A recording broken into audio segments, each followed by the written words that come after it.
Exist করে এরকম। এইবার মলিকিউল কি, আগে definition wise, a molecule in general a group of two or more atoms that are chemically bonded together and tightly held together by attractive force।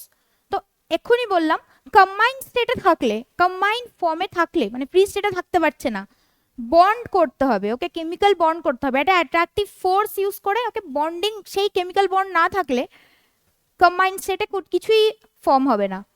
সেই chemical bond form করে কি তৈরি হচ্ছে না, মলিকিউল হচ্ছে। For example hydrogen, nitrogen, oxygen. Hydrogen atom, এটা combine হয়ে গিয়ে H2 মলিকিউল হয়ে যাচ্ছে, molecule. Nitrogen molecule, oxygen molecule. এবার যদি আমি কম্পাউন্ডের কথা বলি, কম্পাউন্ড কিরকম, ওয়াটার, ওয়াটারে হাইড্রোজেন আর অক্সিজেন কম্বাইন হয়ে কম্পাউন্ড ফর্ম করছে, ওয়াটার ফর্ম করছে। Ammonia, carbon dioxide, methane, compound হয়ে যাচ্ছে এগুলো সব molecules, compound. atoms of same element or different elements can join together to form molecules। এখানে একটা জিনিস বলার, মলিকিউলস পড়লে অ্যাটমস সিঙ্গেল থাকছে না, অ্যাটমস কম্বাইন্ড স্টেটে থাকছে, ফ্রি স্টেটে থাকে না নোবেল গ্যাস ছাড়া। কম্বাইন্ড স্টেটে থাকলে তারা দু টাইপের, molecules of elements and molecules of compound. সেটা আবার কি জিনিস, মলিকিউল তো বুঝলাম, but molecules of elements, molecules of compound কি ডিফারেন্ট? হ্যাঁ ডিফারেন্ট। মলিকিউলস অফ এলিমেন্ট যখন বলছি তখন একটাই অ্যাটম, ফর এক্সাম্পল হাইড্রোজেন, হাইড্রোজেনের দুটো অ্যাটম কম্বাইন হয়ে H2 মলিকিউল ফর্ম হলো। So this is the molecule of hydrogen, hydrogen molecule. Oxygen O2, এখানে দুটোই অক্সিজেন, অক্সিজেন অ্যাটম, একটা অক্সিজেন অ্যাটম আরেকটা অক্সিজেন অ্যাটম কম্বাইন হয়ে O2 মলিকিউল বানাচ্ছে।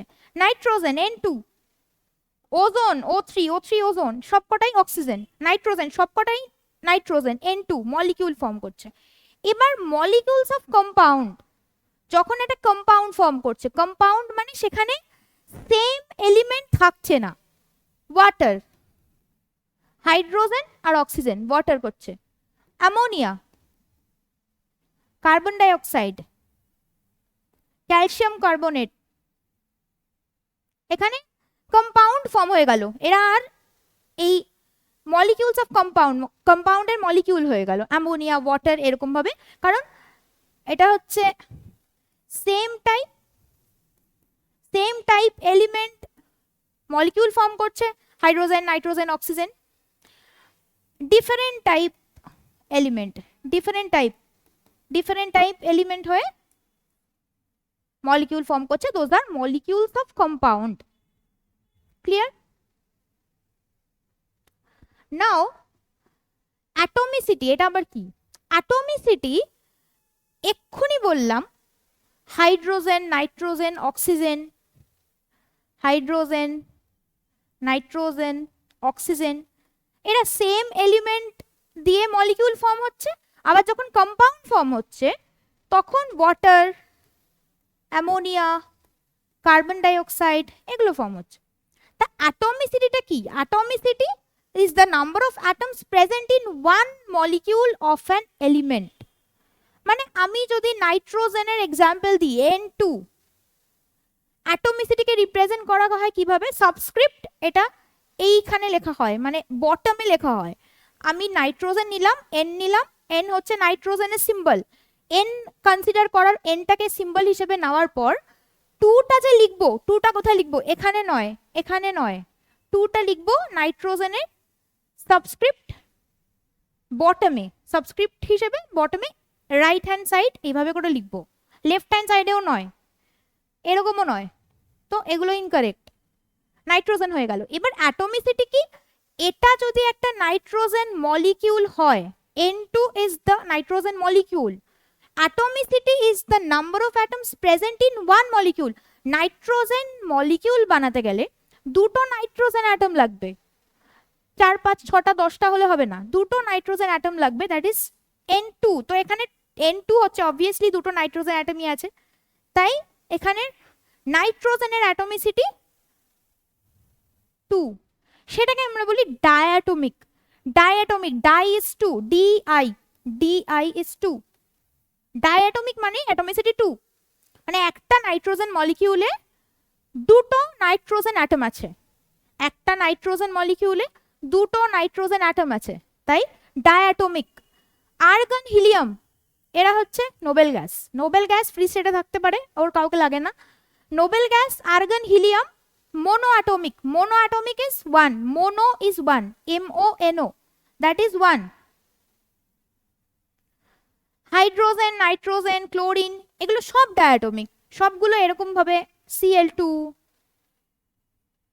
H2, N2, O2। আচ্ছা ফসফরাস কি হয়?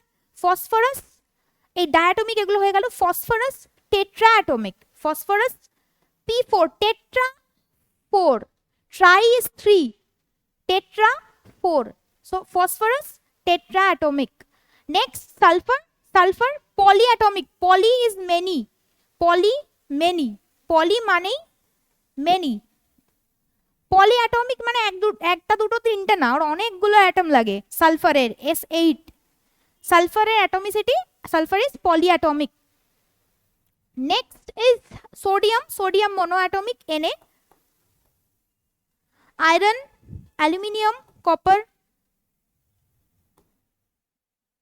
So this are the atomicity. Atomicity কি? একটা মলিকিউল হলে, একটা মলিকিউলে কটা অ্যাটম থাকছে সেটা দিয়ে তার অ্যাটমিসিটিকে ডিফাইন করা হয়। Molecules of some compounds, molecules of compound. Water already explain করেছি, ammonia, carbon dioxide. Combining elements, question আসে ওয়াটার হলে, ওয়াটার কম্পাউন্ডে কম্বাইনিং এলিমেন্টস কি কি? ওয়াটার কম্পাউন্ডে মানে ওয়াটারটা হচ্ছে H2O, এখানে কম্বাইনিং এলিমেন্টস কি? Hydrogen, oxygen. এখানে কম্বাইনিং এলিমেন্ট হাইড্রোজেন, অক্সিজেন। এখানে কি হয় না, কম্বাইনিং এলিমেন্ট দিলে অনেক সময় অনেকে ফর্মুলা লিখে দেয়, অনেক সময় ফর্মুলা লিখে দেয়, অনেক সময় অনেক ডিফারেন্ট আনসার করে। বাট ওয়াটার যখন আমি বলছি, ওয়াটার তার কম্বাইনিং এলিমেন্টস হচ্ছে হাইড্রোজেন আর অক্সিজেন, তার রেশিও বাই মাস 1:8। এটা কিভাবে আসলে অলরেডি এক্সপ্লেন করা হয়ে গেছে। আমি অ্যামোনিয়াটা দেখাচ্ছি। Ammonia, ammonia, nitrogen. অ্যামোনিয়াতে কি কি আছে? নাইট্রোজেন আছে আর হাইড্রোজেন আছে।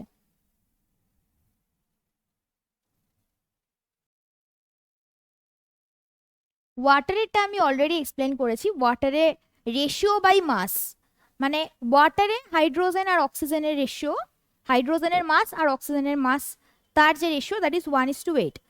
এবার অ্যামোনিয়া কম্পাউন্ডে মানে অ্যামোনিয়াতে নাইট্রোজেন আর হাইড্রোজেনের রেশিওটা কি? নাইট্রোজেনের মাস ইজ 14, হাইড্রোজেনের 1। এবার যখন আমি রেশিও ক্যালকুলেট করছি, hydrogen 1, অ্যামোনিয়াতে 3 hydrogen atoms are present, 3 into 1, so 14:3, এটা হচ্ছে রেশিও। কার্বন ডাইঅক্সাইডে 3:8 কিভাবে আসলো? CO2 carbon dioxide, carbon 1 carbon atom, carbon 12,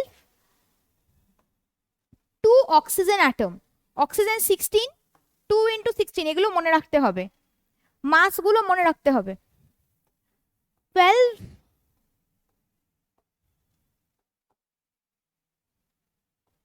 4 3 is 12, 4 is 32, 3:8.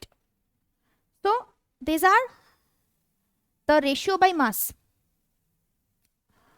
Next is molecular mass. Molecular mass atomic mass এর সাথে রিলেটেড। কিরকম?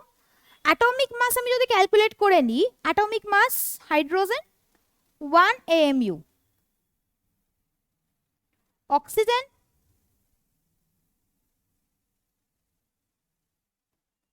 16 AMU, nitrogen 14 AMU। Atomic mass calculate করছি। এবার আমি যখন অ্যাটমিক মাস দিয়ে মলিকিউলার মাস ক্যালকুলেট করব, molecular mass of a substance represents the number of times the molecule of that substance is heavier than 1/12 of the mass of an atom of carbon 12। মানে যখন atomic mass calculate করেছিলাম তখন সেই carbon 12কেই ধরা হলো মাস of an carbon 12 atom, সেটাকেই ধরা হলো। এবার যখন মলিকিউলার মাসটাকে ক্যালকুলেট করব, মলিকিউলার মাস এইভাবেই ক্যালকুলেট করা যায়। ফর এক্সাম্পল HNO3, HNO3 যদি মলিকিউলার মাস ক্যালকুলেট করি, HNO3 হাইড্রোজেন 1, এখানে হাইড্রোজেনের একটাই অ্যাটম আছে, হাইড্রোজেনের মাস 1 1, প্লাস নাইট্রোজেন, নাইট্রোজেন 14 14, একটাই অ্যাটম নাইট্রোজেন অ্যাটম আছে 14, অক্সিজেন 16, অক্সিজেনের তিনটা অ্যাটম আছে। So 3 into 16, 3 into 16, 1 plus 14 plus 48, 63 AMU। এটা হয়ে গেল নাইট্রিক অ্যাসিডের মলিকিউলার মাস।